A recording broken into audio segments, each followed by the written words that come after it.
Hi, Rene here with whyamigreen.com, and today I'd like to speak to you about my Moscow tomatoes. If you remember the beginning of the year, I did a one seed challenge. Well, this is going to be the last video of that series because they are ready to eat. So they've grown. They've gone from seed all the way to tomato and back to seed again because the seed's inside. So let me go ahead and show them to you now.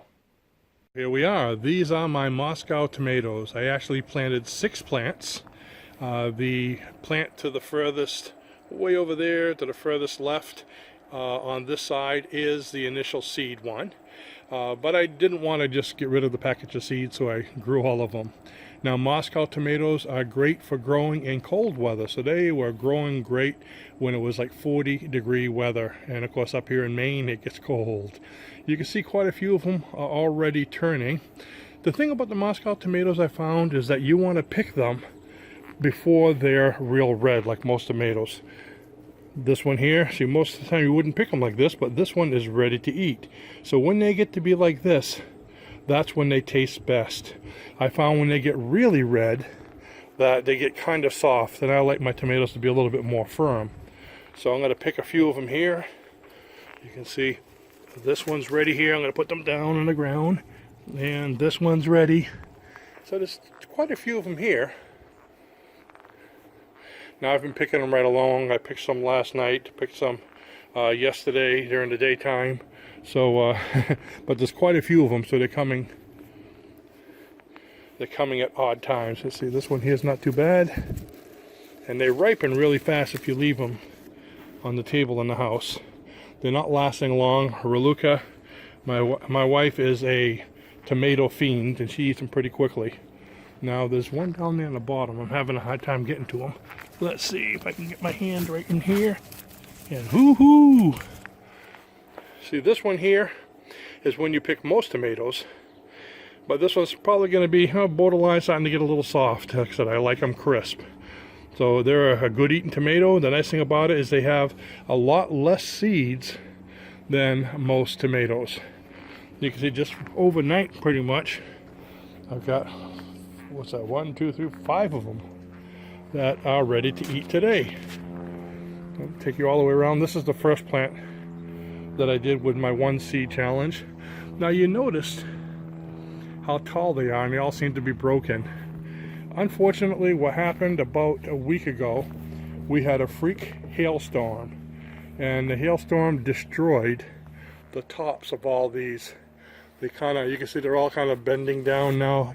So they were actually pretty tall plants, but it didn't kill them. I see this plant, this branch here is going straight down. So a lot of them just broke. Here's one that broke here. So, like I said, it had a lot of damage. Matter of fact, I came out in the middle of the storm and covered up my car to make sure, with a blanket, to make sure it wouldn't get destroyed. See, we even have some nice ones. Look how big that one is there. And you can see down there, there's a nice big one coming up soon. Ha-ha! That's going to be mighty good in the eatings. So I wanted to show you the plants. And in just a few moments, I'm going to go inside and I'll even show you the inside of this Moscow tomato. See you then. Go. Hi, and I'm back. I'm in the house and I'm going to show you the inside of my tomato. Oh, somebody's stealing the screen. That was Mitzi, our Maine Coon cat. But while I was coming upstairs, my neighbor stopped me and he said, "Hey, I have something for you." And he said, "You ever seen one of these before?" And it says marbles. So of course the first thing I thought was, "You found my marbles," because I've lost them years ago. But he goes, "No, this is something you might have got when you were in the military." So I opened it up, and what was in it? A beautiful U.S. Army jackknife. So, oh, thank you. I've actually wasn't issued one of these in the service, but I am now. So, beautiful knife. Look at that. Nice inscription there on the blade. So, that's a lot of other doojiggies there, like the Swiss one. So, I'm going to use this today to cut open one of our tomatoes. And you can see all the tomatoes we got over here. This is just from this morning's picking.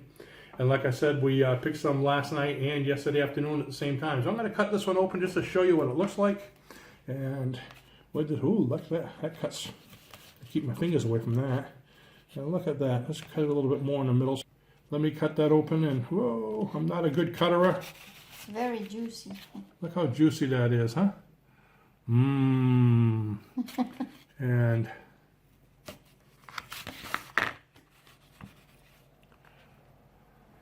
let's give it the prime test. Just kidding. Don't kid with that. Very good. Nice and sweet. And for a second opinion, this is the piece I have for Raluca. Mmm. Hey! Okay, that was supposed to be mine. Hers was even better. Matter of Okay, fact, all these are going to be mine. yeah. I would cut her another piece, but just gonna not make me look so flattering with the camera. So, the Moscow tomato, they're mighty good eatings. It was a great challenge this year, and you ought to try it next year. You can start them earlier. They're designed to grow in 40-degree weather, so I'm going to be having tomatoes probably all the way through September. And up in Maine, that's pretty good. Maybe even November. We might be having fresh tomatoes for Thanksgiving. So thanks for watching, and remember, if you're not growing, you're not green. Bye-bye.